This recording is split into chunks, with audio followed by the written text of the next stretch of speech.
Jesucristo les bendiga, amado pueblo de Dios, en el nombre todopoderoso de Jesucristo. Bueno, en esta ocasión vamos a disertar un poquito sobre este tiempo que estamos viviendo, especialmente el fin de semana. En Occidente, en los países occidentales, se empiezan celebraciones que no, la verdad no he investigado, no tengo idea desde cuándo se llama Semana Santa. Y tampoco alcanzo a saber cuán preciso es que concuerde, que coincida con la Pesach de los judíos.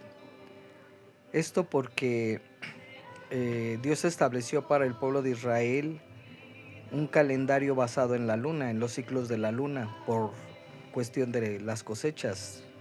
Dios estableció la agricultura y la ganadería como un principio muy especial para su pueblo. Incluso era parte muy importante del ritual, de, de las leyes espirituales y de purificación que se tenían que cumplir, basadas en las estaciones marcadas por la luna.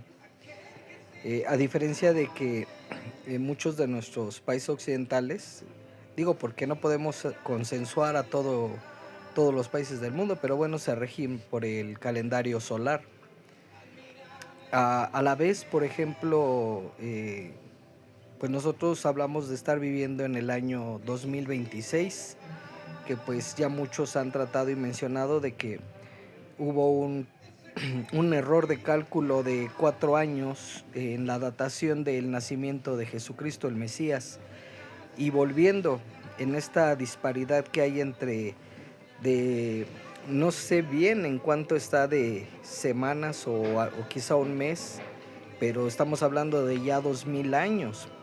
En la diferencia que hay entre un año lunar y un año solar, que se hacen ajustes para tratar de llevarlo, pero estaríamos hablando que si lo más importante para el mundo, o sea, siendo que fue importante que nació el Mesías, claro que fue muy importante, pero lo más importante es que él murió y resucitó, porque ahí fue cuando se llevó a cabo el gran evento de la salvación y de la redención de toda la humanidad, en que Dios marcó el principio del fin de toda la maldad del pecado. Y quizá muchos digan, bueno, ¿y por qué ahora se ve tan en aumento? Pero ya es la decadencia final y ciertamente estamos al final de los tiempos. Entonces hoy yo recordaba el día de mañana, el día jueves, el viernes, el sábado, el domingo, se hacen muchas celebraciones que pudiéramos decir que al final de todo la esencia y lo importante es lo que se llevó a cabo, que el Señor Jesucristo fue entregado para llevar el castigo de nuestros pecados y así justificarnos. Él llevó el castigo de nuestro pecado, Él murió en la cruz, su alma descendió a lo más profundo del abismo y resucitó después de 3 días. Por esto es equivocado pensar que Él murió en un día viernes y que resucitó un domingo. Teniendo pues nada más como referencia que los hebreos empezaban el día a partir de las 6 de la tarde y concluía todo el ciclo del día al otro día a las 6 de la tarde. Entonces, por decirlo así, es como si el Señor hubiera muerto un día como hoy, a las 3 de la tarde. Él fue crucificado a lo que sería las 9 de la mañana de este día. Estuvo crucificado por 6 horas y a las 3 de la tarde murió. Porque por eso era la urgencia de que él fuera quitado de la cruz, porque el Shabbat, pero no el Shabbat del sábado de 7 días, el reposo, que era parte de la fiesta de los panes sin levadura y de la Pascua, estaba por empezar a las 6 de la tarde. Entonces, esta semana en las fiestas hebreas del pueblo judío había 2 Shabbats. El Shabbat que era el normal del día séptimo, el día de que se descansaba, pero todo día de festividad también era Shabbat, y sin importar en qué día de la semana caía. En este caso era, por decirlo así, al medio de la semana, o contando lo que nosotros le llamamos el domingo como primer día. Entonces, lo que nosotros llamamos domingo, porque ellos no le llaman domingo, y muchos pueblos en el mundo no le llaman a al día primero domingo, que también es para nosotros una tradición de celebración al sol. Por eso en inglés dicen Sunday, o sea, el día del sol, y de latín Dominus, victorioso. Pero bueno, el caso es que, contando lo que nosotros llamamos domingo como el primer día, el lunes, que sería el día de la luna, el martes, con atribuciones al dios griego romano, tanto Apolos como Marte, el miércoles de Mercurio. Entonces hablamos del cuarto día. Entonces, en esa semana en que el Mesías fue arrestado, fue crucificado y murió, equivaldría al día de hoy, por lo que él estuvo sepultado cuando empieza lo que para nosotros sería el jueves, y estuvo jueves, viernes y sábado, y resucitó muy temprano en la mañana, en la madrugada del día que nosotros llamamos domingo, pero que es el primer día de la semana, para cumplir así la profecía. Él dijo que la señal que le sería dada era la de Jonás, que como Jonás estuvo en el vientre del gran pez, de la ballena, 3 días y 3 noches, así estaría el Hijo del Hombre.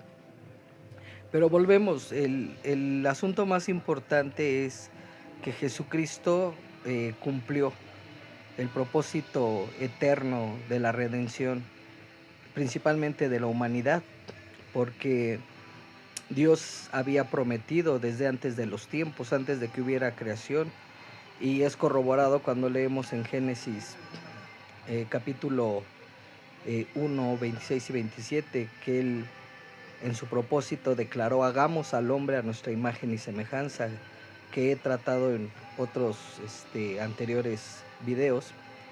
eh, es claramente visto que dice: y creó Dios al hombre a imagen de Dios lo creó, varón y hembra los creó. Y Pablo, el apóstol, el gran apóstol de Jesucristo, es muy fiel en señalar que Jesucristo es el hombre sin pecado, que al resucitar vino a ser el primer hombre a la semejanza de Dios, y a través de su poder redentor llevarnos también a quienes hemos recibido el regalo de la salvación y la vida eterna, en la resurrección llegar a ser, con este cuerpo que va a resucitar, la semejanza del Padre. Semejante no en toda la extensión de su poder y su gloria, sino en la representación, y semejantes en cuanto a naturaleza. Porque si bien el ser humano venimos con una condición de inclinación al mal, a la rebelión y al pecado, el poder de Dios está a la disposición para no solamente perdonarnos, sino para transformarnos y convertirnos. Y por eso a lo largo de las escrituras proféticas encontramos escrituras tan hermosas y poderosas como en Isaías, en donde dice: venid pues y estemos a cuenta, si vuestros pecados fueren rojos como, déjenme aquí lo leo, como la grana, como la nieve serán emblanquecidos.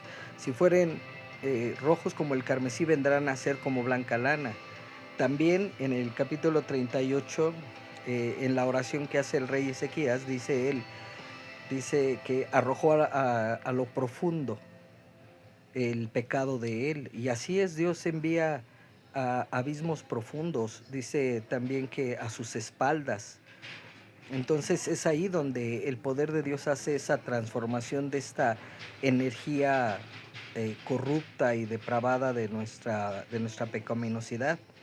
Y nuevamente el apóstol Pablo, en su carta a los tesalonicenses, en el capítulo 5:23, dice: el mismo Dios de paz os santifique por completo todo vuestro ser, vuestro espíritu, vuestra alma y vuestro cuerpo, para que sea hallado sin reprensión hasta la venida de nuestro Señor Jesucristo.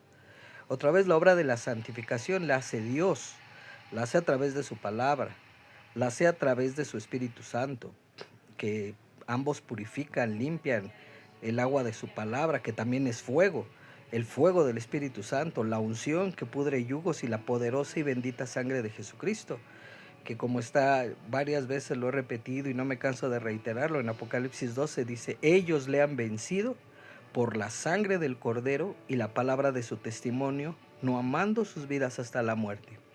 ¿Quiénes? No solamente el ejército del gran guerrero angelical Miguel y sus ejércitos celestiales contra el dragón, la serpiente antigua que es el diablo y Satanás, y contra todos sus principados y potestades y señores de este mundo, las malicias espirituales en los lugares celestes y toda la humanidad malvada, sino también el pueblo de Dios que vence en la maldad, en este poder de Dios, en este amor de Dios que redime y que transforma. Entonces, en estos días se celebra este evento más allá de nuestra comprensión eterna, que fue la redención, que llevó a cabo el Padre a través de su amado Hijo Jesucristo, en el poder y la unción del Espíritu Santo. Y pues hay personas que, bueno, por cierto, pues es que es muy complejo de comprender cómo es que Dios lleva a cabo este poder de redención en estos aspectos nuestros del espíritu, que es lo más íntimo y profundo de nuestro ser, de nuestra alma y finalmente de nuestro cuerpo. Hay mucha gente que dice que el cuerpo es como un estuche y es un completo error, porque no han leído todas las escrituras proféticas respecto a la resurrección. En el capítulo 15 de la primera carta que escribe Pablo a los Corintios, habla detalladamente sobre aspectos de la resurrección. Y finalmente en Apocalipsis habla de un tiempo de resurrección de toda la gente que ha muerto a todo lo largo de la historia. Unos para vida eterna y otros para resurrección de condenación en el lago de fuego. Entonces, nuestro cuerpo es muy importante, por esto Dios lo santifica. Dios lo santifica en el proceso que nosotros llamamos nuestra vida terrenal. Y de ahí que todas las religiones no le dan importancia a esta santidad que Dios hace de nuestro cuerpo. Otra vez el Espíritu Santo a través del apóstol Pablo nos hace saber que nuestro cuerpo es el templo del Espíritu Santo. Y muchos dirán, ¿cómo puede ser el cuerpo del ser humano inclinado a los deleites del pecado, a la pereza, a la lujuria, a la lascivia, a tantas condiciones de maldad y de vicio? ¿Cómo puede ser el templo del Espíritu Santo? Precisamente por ese poder que Dios tiene y ese propósito de limpiarlo, depurarlo y santificarlo. El verdadero Hijo de Dios, el verdadero pueblo de Dios, no cambia porque se proponga con voluntad y determinación cambiar y elegir cambios de vida radicales, de dejar las cosas y las tendencias del mal. He repetido muchas veces que una persona religiosa puede fingir una conducta en apariencia, en donde no solo engaña a la gente, sino termina engañándose a sí mismo. Pero cada quien sabe que en lo profundo de su pensamiento y emoción se mueve maldad. Pero cuando el Hijo de Dios, quien llega a entrar a este ámbito de ser un hijo de Dios, pueblo de Dios, a través de Jesucristo, que mora en su corazón y que empieza a hacer esos cambios profundos, yo puedo testificar cómo Dios a mí me libró de poderosas situaciones terribles de odio, de rencor, de resentimiento, de amargura, a tal punto que como si nunca me hubieran pasado. Pero al mismo tiempo he conocido mucha gente, aún ancianos, que están tan atados a esa maldad en sus emociones, su corazón y su mente, que se mueren sin perdonar. Porque he mencionado que una cosa es ámbitos de perdón humano natural, pero otra cosa es el ámbito poderoso, profundo, completo y eterno que Dios el Padre nos concede a quienes llegamos a ser sus hijos y su pueblo, no solo para ser perdonados por Él, sino al haber tenido y recibido ese poderoso perdón de Dios, entonces poderlo al mismo tiempo otorgar. Y perdonamos por nuestro propio bien, porque el perdón nos libera, el perdón nos desata, el perdón nos da sanidad, nos da liberación, nos da gozo, nos da paz, porque no hay nada más terrible que estar vinculado a alguien, atado a alguien que nos dañó, sea que nos dañó físicamente, con golpes, con violencia verbal o en casos tan desagradables en abuso en ámbitos sexuales o emocionalmente, o incluso quienes conducen a la gente a herejías satánicas de brujería y los están dañando en ámbitos espirituales eternos. Entonces Dios a todo aquel que quiere y que acepta le otorga le pone a su disposición ese amor, ese poder de su palabra y de su espíritu y de la sangre de Jesucristo para obtener perdón, sanidad y limpieza.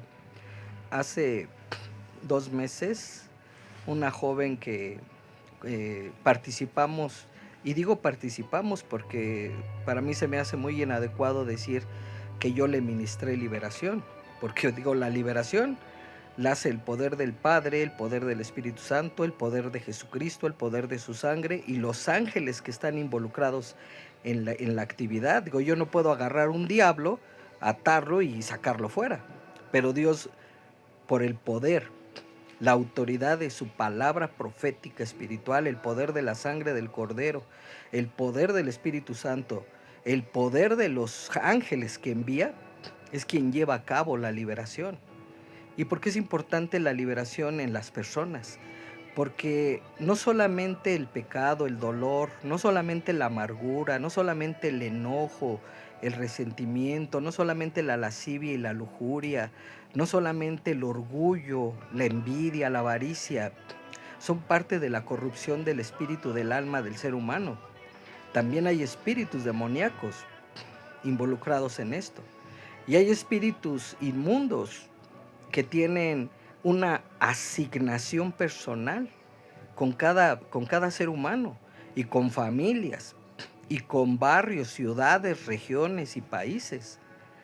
Y entonces es donde, como mencioné hace unos momentos, el poder de Dios entra en acción, porque hay una derrota determinada y ya consumada, y para nosotros como pueblo de Dios, desde hacerla nuestra, contra estas dimensiones de maldad del dragón con sus principados, de la serpiente antigua con sus poderes, del diablo y Satanás con sus potestades, gobernadores de las tinieblas y las malicias espirituales en los aires. Pero también hay miles de millones de seres humanos, hombres y mujeres, que hoy día viven, que practican brujería, que practican hechicería, que están involucrados en el asesinato, en el secuestro, en el homicidio, eh, en el engaño, en el fraude, en el robo, en tanta maldad. Porque no solamente son seres celestiales los que están detrás de todo esto, también hay gente que desarrolla profundos niveles de maldad. Incluso hay cosas que suenan hasta tan asombrosas de creer, porque hay mucha gente que se entregó de tal manera a Satanás en servirlo, que aunque ya murieron y sus cuerpos ya están desintegrados, si bien que van a resucitar, se van a levantar, se van a reconstituir al final de los tiempos para recibir su juicio y castigo en el lago de fuego. El alma de ellos va a salir del infierno y el espíritu de ellos que está aquí en el ambiente sigue haciendo maldad.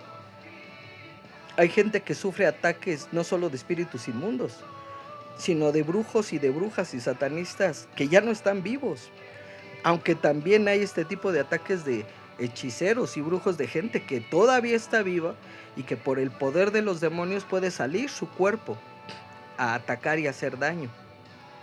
Entonces comentaba que hace poco veía un testimonio de una joven que pues participamos en la obra que Dios hizo de liberación de ella. Hoy precisamente lo estaba viendo y tenía ya, no sé, 73,000 vistas, por lo que llama la atención esta manifestación del poder y del amor de Dios. Y yo cuando lo vi, le comentaba a mi esposa me causa asombro porque aunque yo estuve ahí y pues Dios me permitió participar y dirigir la administración, para mí es impactante y asombroso escuchar el testimonio de ella, lo que ella experimentó, la bendición, la sanidad, la limpieza y sobre todo la liberación.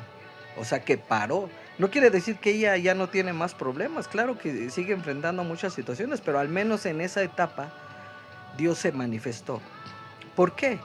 Porque Dios nos lleva en etapas, como en las Sagradas Escrituras está, ¿verdad? El ejemplo más claro de Israel, el verdadero pueblo de Dios, que estuvo esclavizado en Egipto, son liberados de esa esclavitud, pero luego en el desierto son confrontados con cosas internas.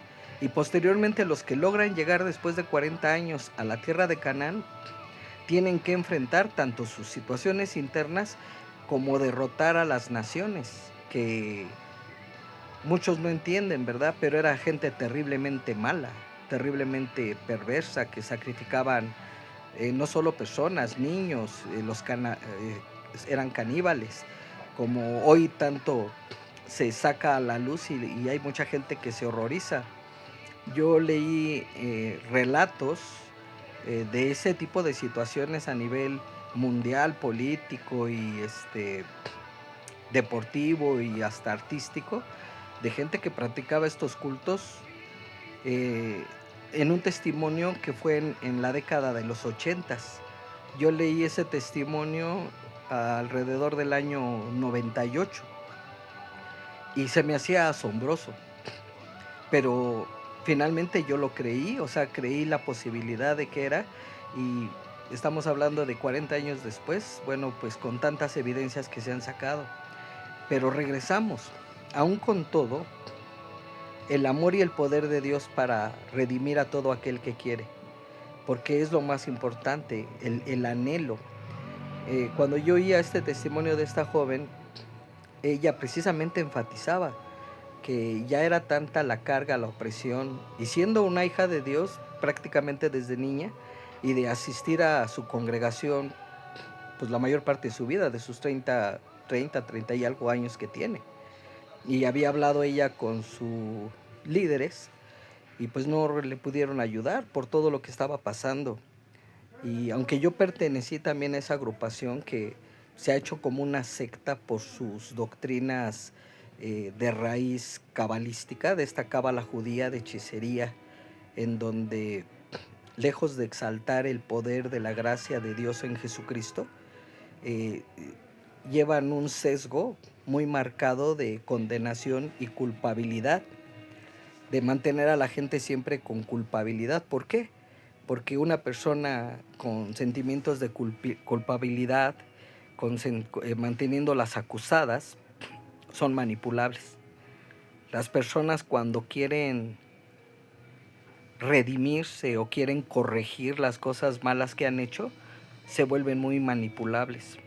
Y no es que esté mal que queramos que haya un cambio en nuestra vida. La situación, volvemos. No es lo mismo que Dios nos revele por el Espíritu Santo las áreas en donde su sabiduría infinita Él está trabajando y nos va llevando de la mano, a que venga el diablo y tome a alguna persona y nos acuse, desviando nuestra atención de las cosas que Dios quiere corregir, porque Dios hace un efecto de escala general. Es como el Señor Jesucristo dijo que Él pone el hacha a la raíz del árbol. O sea, ¿para qué? Para hacer un cambio total. No es lo mismo que tú vayas a un árbol, que lo podes, que le cortes las hojas, las ramas, hasta lo puedes poner bonito, pero ahí está el árbol, ahí está vivo. Y si es un árbol nocivo, tóxico, que alguien dirá que no los hay, pero claro que sí. En mis viajes por provincia hay árboles que si los tocas, el puro tronco, son altamente tóxicos. Es increíble lo que hay en la naturaleza, o sea, te enferman, te puedes envenenar. Pero bueno, gracias a Dios no es la mayoría de la vegetación que existe en el mundo y tiene una función. Pero regreso, si tú quieres acabar con un árbol, vas a la raíz y realmente haces cortes definitivos, no nomás lo arreglas y lo pones bonito, que eso es lo que hace la religión. el diablo crea religión, religiosidad, legalismo, que la gente se trate de componer a sí misma, que desarrolle un estilo de vida aparente, pero no hay cambios profundos de raíz en el corazón, porque eso solo los puede hacer Dios, a través de su poder, de su perdón, de su amor, del Espíritu Santo, de la palabra de Dios, de la sangre de Jesucristo y hasta de la obra de ángeles. Porque muchas veces los ángeles nos auxilian. Y no estoy diciendo que te pongas a invocar ángeles. No debes de invocar ángeles. Si tú invocas el auxilio del Padre, Él los envía. Así lo dejó claro el Señor Jesucristo. Le dijo a Pedro cuando lo arrestaron, dice, ¿acaso piensas que no puedo pedirle a mi Padre Celestial? Y enviaría, no recuerdo si dice 12 legiones de ángeles para rescatarlo, dice, pero ¿cómo se cumplirían las profecías? Y al principio de su ministerio le dice a Natanael, dice, ¿creíste porque te dije que te vi debajo de la higuera? Dice, cosas mayores verás. Dice, y desde ahora verás los cielos abiertos y ángeles de Dios que suben y descienden sobre el Hijo del Hombre. Porque los ángeles operaban junto con Jesucristo para toda la administración que él hacía de sanidades, de milagros y de liberaciones. Lo asistían. Ejércitos de ángeles participaban en el ministerio de Jesucristo, como lo hacen con nosotros ahora como sus hijos y como su pueblo. Por eso vuelvo a decir que pues yo solo participo, yo no soy el que lo lleva a cabo. Yo le pido en ocasiones al Padre que envíe esos ángeles en contra de determinados demonios para que sean expulsados, que sean echados fuera, encadenados y sacados fuera. O en su caso también para que hagan un cerco de restricción y no puedan satanistas, brujos o brujas que se pueden manifestar a través de su espíritu para tratar de hacer daño y atacar. Entonces, pero vuelvo, yo no le llamo a los ángeles por mí mismo, yo le pido al Padre en el nombre de Jesucristo que los envíe. Y he visto, o sea, las manifestaciones de poder y de liberación que Dios lleva a cabo.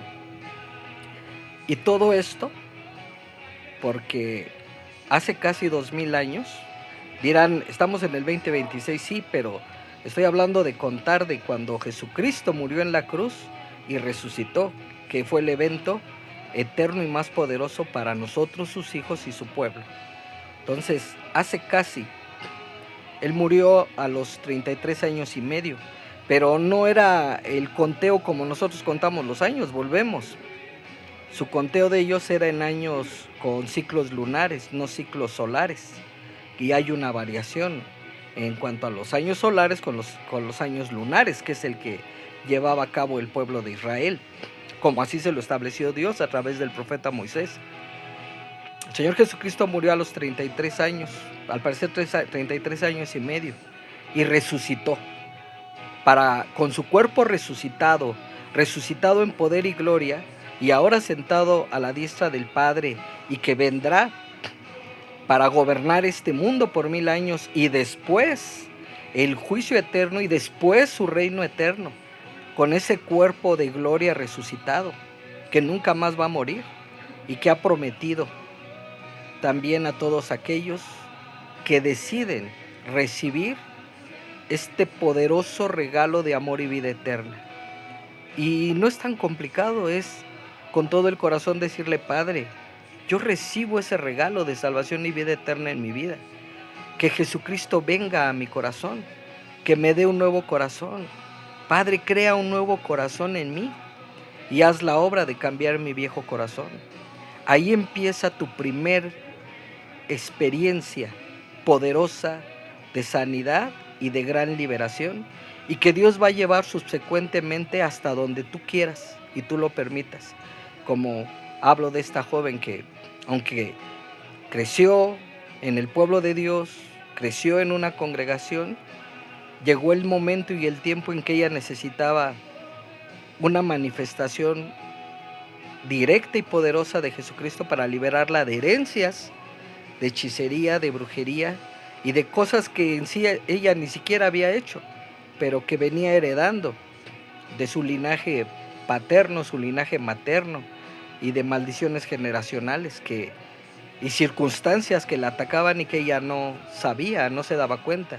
Y aun cuando ella llevaba una vida consagrada a Dios, de fidelidad a Dios, el mundo demoníaco reclamaba su derecho, porque ella era descendiente de gente que la había servido.